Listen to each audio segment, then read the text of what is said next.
It's really hard to believe. August the 29th, 10 years ago, the floodwaters from Katrina here all the way up to those windows on the second floor here at the governmental complex. That was St. Bernard 10 years ago. What about St. Bernard now?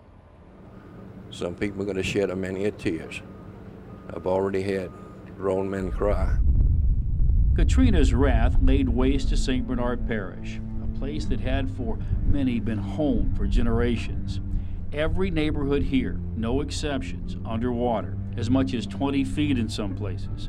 More than 200 lives were lost here, a way of life enjoyed for so long, gone in a matter of hours. WDSU photographer Tom Fitzgerald captured not only the imagery of a mammoth and historic storm, but the courage and fortitude of a group of people determined to rise from the death and destruction Katrina had left in her wake. Less than 24 hours after the storm. You can't wrap your brain around this. You can't unless you're in it. I took my first boat ride last night. I've never seen so much devastation. I've been a medic for 24 years. The grace of God, He was with us. And I tell you what, I'm not a big church goer. But after this is over and we have a church to go to, I'll be there.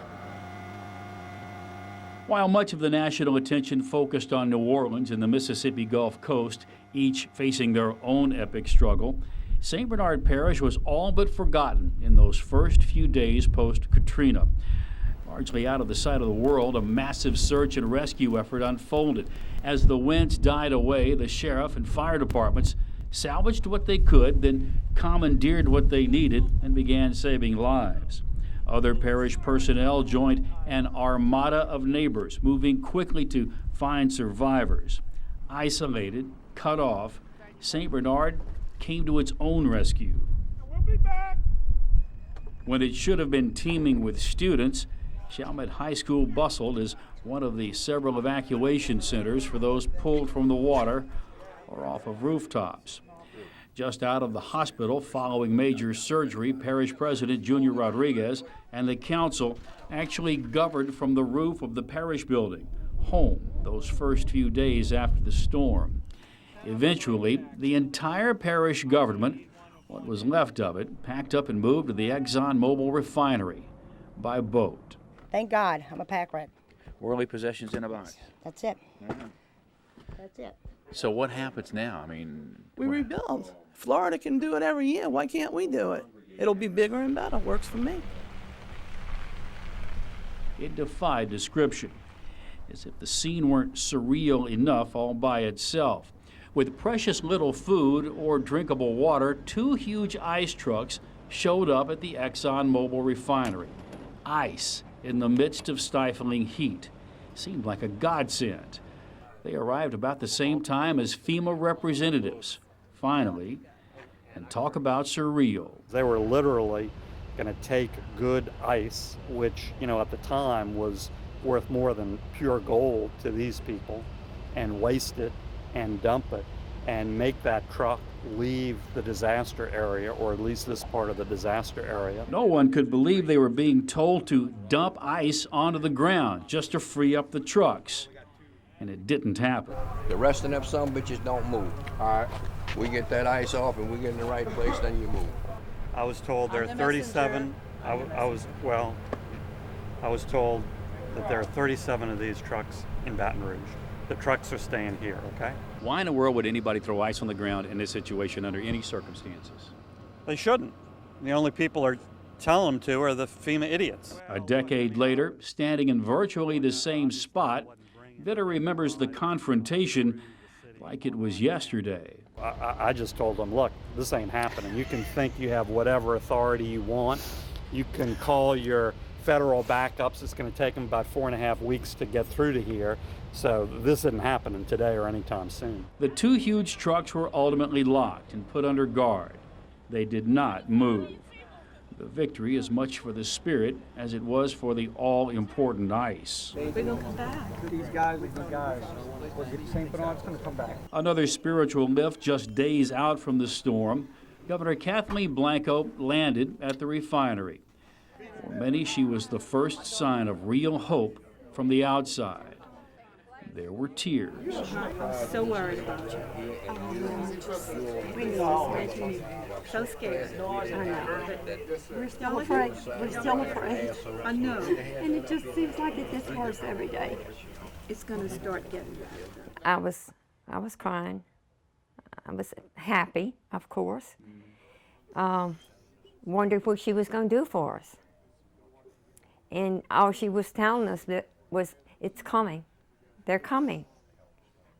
And we said, when? The nightmare has never ended for my family. 10 years forward, Chief Tommy Stone still fiercely proud of the effort of his department, of his people, against the longest of odds. Even as they lost friends, neighbors, and family, St. Bernard's first responders went way above and far beyond the call of duty. And the chief went even further. I told the firefighters that, you went out and you did all these rescues. You're not doing any body recovery. So that any time one of the morgue units couldn't find an address or couldn't find where victims were, I would take them out. And I would personally go bring them around to different places because I wasn't going to let the firefighters do that. One of the tragedies, St. Rita's nursing home, where the decision was made to shelter in place. 30 people, mostly elderly, would die there as the floodwaters completely engulfed the building. As the days wore on and were continued, folks wanted to come home, if for nothing else than to see what they'd lost or what they could salvage from their pre-Katrina lives. First came the warning, and then the rude awakening. People just won't recognize the parish as they left town. The parish is a shell of what it was. It really stripped you back to, as I said before, what are you really made of? What are you really made to do? Who are you really made to be? Councilman Craig Tafaro would become President Craig Tafaro and navigate the parish through the storm and the oil spill and oversee much of St. Bernard's rebirth and rebuild, fueled by the spirit of the parish. If we can keep that in some part of our consciousness, then Katrina really didn't win, because it really united us in a way that not many other things can. In St. Bernard, everyone was in the same boat. Everybody lost everything. My own house sat next to the Murphy oil refinery and, like so many others, got hit with floodwaters and oil. And like so many others, it's gone now. Covering a storm is one thing. Sharing it, riding it out with friends and neighbors, puts everything in a whole different light. Well, you were there. I remember when you were there filming. I was up on the second floor. You was on the first floor. The door was on this side, the atrium on that side. And you were standing there, and the water got up to about 3 feet. And the door popped open. And Cynthia, straight across. Never miss a leg. From his home, sitting next to the newly constructed Great Wall of St. Bernard, Junior Rodriguez spins 1,000 stories of the storm.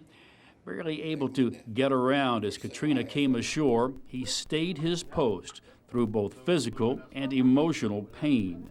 People have no idea what it was like to be caught in that situation and stayed here.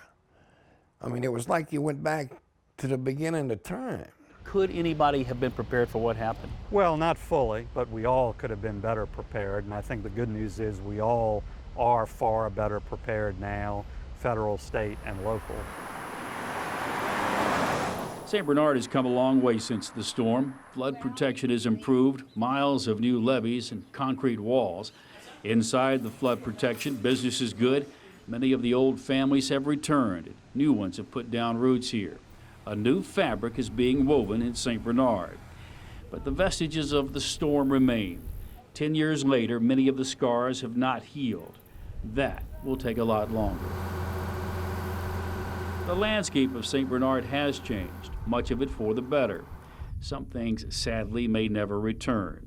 Here, at the end of the world marina, Katrina truly was. Shell Beach in Hopedale, virtually wiped off the map, thrive again on the edge of the controversial and now closed Mississippi River Gulf outlet, the Mr. Go. Fishermen making a living from the same waters that tried to wash them away. It's time to celebrate. We've got a lot of good things going on. We lost a lot, but we've gained an awful lot. Again, you were here, you know what it looked like. It's a remarkable difference now. Sitting silently just at the water's edge, St. Bernard's memorial to those lost in the storm, a constant reminder that as tragic as Katrina was, hope springs eternal. An unwavering spirit that says, the best is yet to come. 10 years later here in St. Bernard Parish, it's probably as safe as it's ever been. But nobody wants to see another hurricane like Katrina. Margaret?